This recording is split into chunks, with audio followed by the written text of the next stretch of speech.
नमस्कार बच्चों, मैं कमलेश चंद्र मिश्र, हिंदी अध्यापक city public school Mungrabad Shahpur Jaunpur आप लोगों का ऑनलाइन क्लास में स्वागत करते हैं। आज मैं आप लोगों को कक्षा 12 हिंदी क्षितिज से कैमरे में बंद अपाहिज पाठ पढ़ाने जा रहा हूं। यह पाठ रघुवीर सहाय जी ने लिखा है। इस कविता में कैमरे में बंद अपाहिज कविता में रघुवीर सहाय ने मीडिया व समाज की संवेदनहीनता पर तीखा कटाक्ष किया है।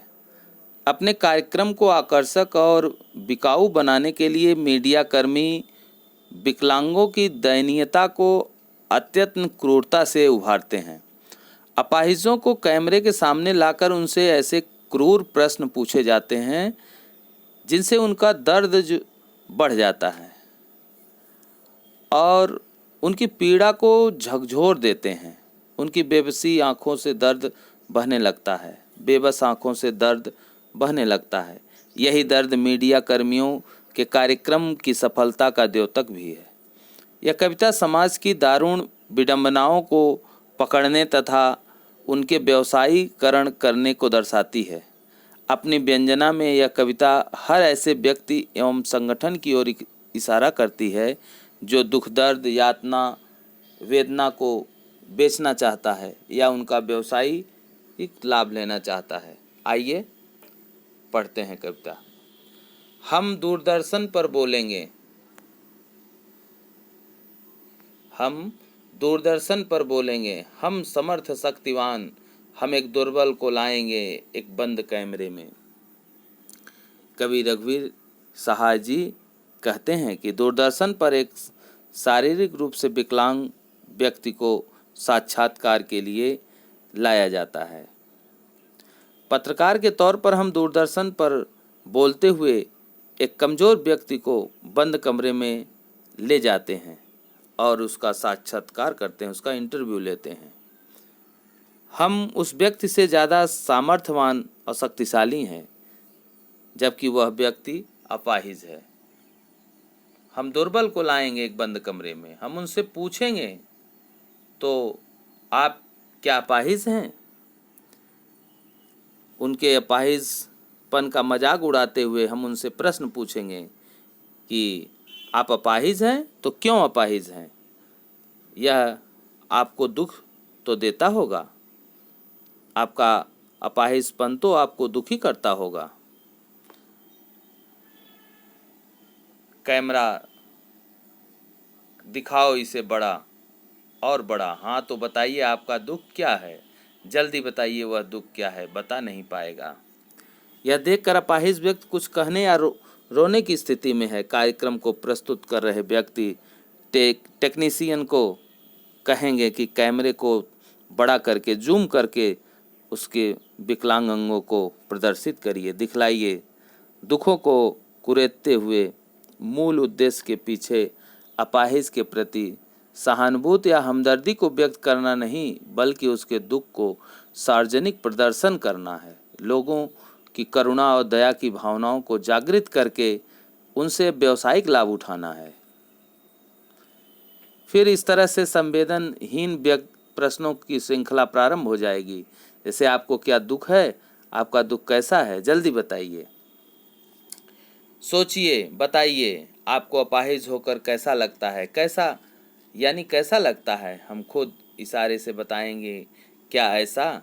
सोचिए, बताइए, थोड़ा कोशिश करिए, यह अवसर खो देंगे। आप जानते हैं कार्यक्रम रोचक बनाने के वास्ते इस पंक्ति में कवि कहता है, सोच विचार कर बताइए अपाहिज होकर आपको कैसा अनुभव हो रहा है। वास्तव में यहाँ कवि कार्यक्रम प्रस्तुतकर्ता के घृणित उद्देश्य को स्पष्ट करने की कोशिश कर रहे हैं। किसी दुखी, लाचार, शारीरिक रूप से अक्षम व्यक्ति से इस प्रश्न को पूछने में निहित उसकी व्यावसायिक हित है। वह इस दुख को भोग कर कैसा महसूस करता है। जैसा प्रश्न अमानवीय की हद पार करने जैसा है। जो दुखी है वह तो स्वयं ही इतना आहत है कि उसका दुख उसे कुछ व्यक्त करने में असक्षम है।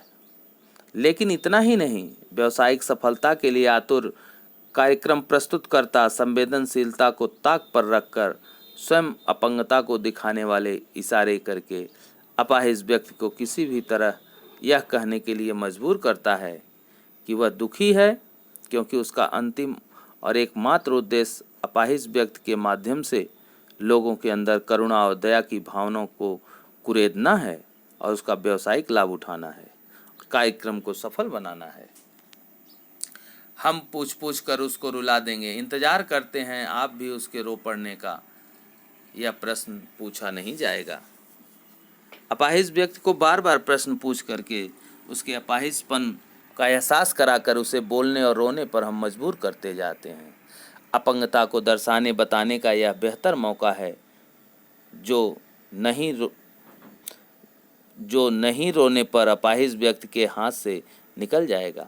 वस्तुतः यही प्रश्नकर्ता का केवल उद्देश्य है, किसी भी प्रकार से कार्यक्रम को दर्शकों की नज़र में सफल और प्रभावशाली बनाना है।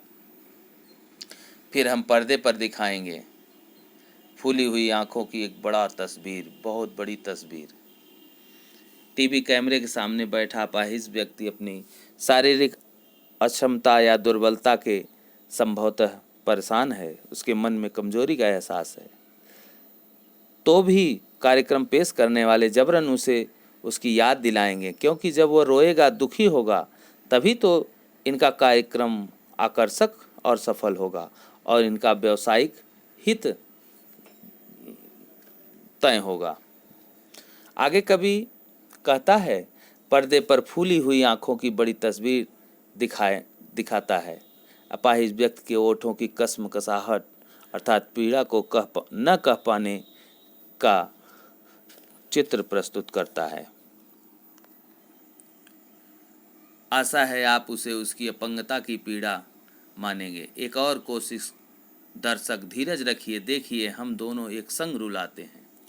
उसकी दृष्टि में कार्यक्रम तभी सफल माना जाएगा जब अपाहिज व्यक्ति और दर्शक दोनों की मनोदशा, मन स्थिति एक जैसी हो जाएगी, अर्थात अपाहिज भी रोने लगेगा और दर्शक अपाहिज का कार्यक्रम देखकर रोने लगेंगे। पर्दे पर वक्त की कीमत का एहसास होता है, जैसे पीड़ा को निर्धारित सीमित समय में व्यक्त कर देना उसके लिए जरूरी है। आप और वह दोनों कैमरा बस करो, नहीं हुआ रहने दो, पर्दे पर वक्त की कीमत है, अब हम मुस्कुराएंगे हम।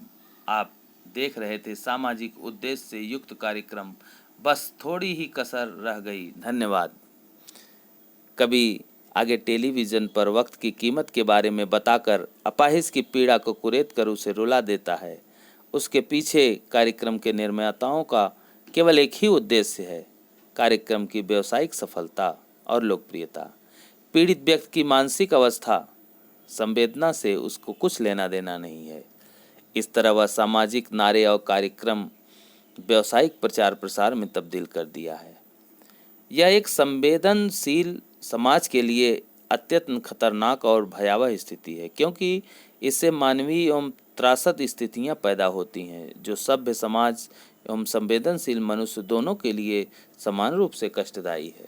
इस पर आधारित कुछ प्रश्न हैं, इन प्रश्नों का उत्तर आप लिखकर व्हाट्सएप कर देंगे, हम आपकी के प्रश्नोत्तर को चेक कर लेंगे। नए वीडियो में नए पाठ के साथ मिलेंगे। धन्यवाद।